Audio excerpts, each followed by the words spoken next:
श्री सत्यनारायण व्रत कथा अध्याय 2। सूति जी बोले, हे ऋषियों, जिसने पहले समय में इस व्रत को किया था उसका इतिहास कहता हूँ, ध्यान से सुनो।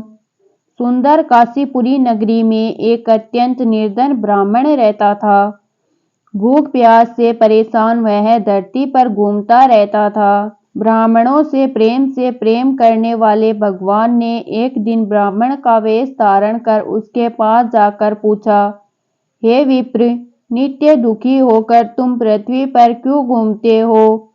दिन ब्राह्मण बोला, मैं निर्धन ब्राह्मण हूँ, भिक्षा के लिए धरती पर घूमता हूँ। हे भगवान, यदि आप इसका कोई उपाय जानते हो तो बताइए। वृद्ध ब्राह्मण कहता है कि सत्यनारायण भगवान मनोवांछित फल देने वाले हैं, इसलिए तुम उनका पूजन करो। इसे करने से मनुष्य सभी दुखों से मुक्त हो जाता है। वृद्ध ब्राह्मण बनकर आए सत्यनारायण भगवान उस निर्धन ब्राह्मण को व्रत का सारा विधान बताकर अंतर्धान हो गए। ब्राह्मण मन ही मन सोचने लगा कि जिस व्रत को वृद्ध ब्राह्मण करने को कह गया है मैं उसे जरूर करूंगा।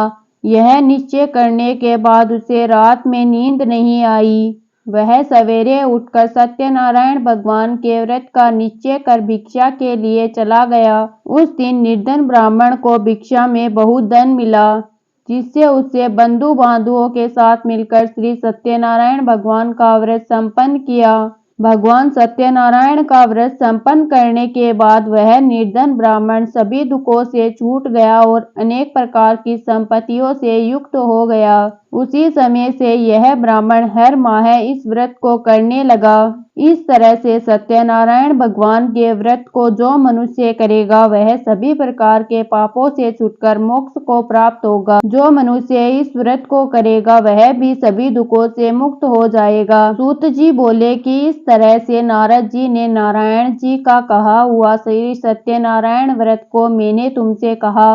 हे विप्रो, मैं अब और क्या कहूँ? ऋषि बोले, हे मुनिवर, संसार में उस विप्र से सुनकर और किस किस ने इस व्रत को किया, हम सब इस बात को सुनना चाहते हैं।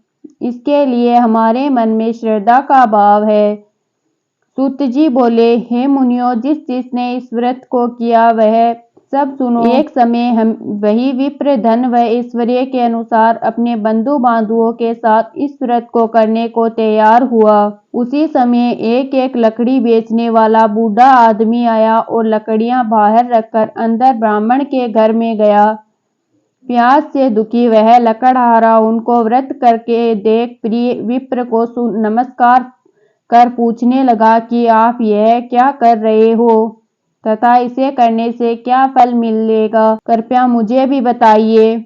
ब्राह्मण ने कहा कि सब मनोकामनाओं को पूर्ण करने वाला यह सत्यनारायण भगवान का व्रत है। इनकी कृपा से ही मेरे घर में धन धान्य आदि की वृद्धि हुई है। विप्र से सत्यनारायण व्रत के बारे में जानकर लकड़हारा बहुत प्रसन्न हुआ। चरणामृत लेकर वह प्रसाद खाने के बाद वह अपने घर गया। लकड़हारे ने अपने मन में संकल्प किया कि आज लकड़ी बेचने से जो धन मिलेगा उसी से श्री सत्यनारायण भगवान का उत्तम व्रत करूंगा।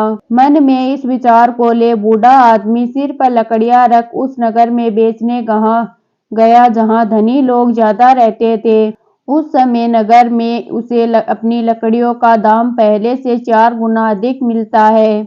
बूढ़ा प्रसन्नता के साथ दाम लेकर केले, शक्कर, घी, दूध, दही और गेहूं का आटा ले और सत्यनारायण भगवान के व्रत की अन्य सामग्रियां लेकर अपने घर गया। वहां उसने अपने बंधु बांधुओं को बुलाकर विधि विधान से सत्यनारायण भगवान का पूजन और व्रत किया। इस व्रत के प्रभाव से वह बूढ़ा लकड़हारा धन पुत्र आदि से युक्त होकर संसार के समस्त सुख भोग अंतकाल में बैकुंठ धाम चला गया। इति श्री सत्यनारायण व्रत कथा का द्वितीय अध्याय संपूर्ण।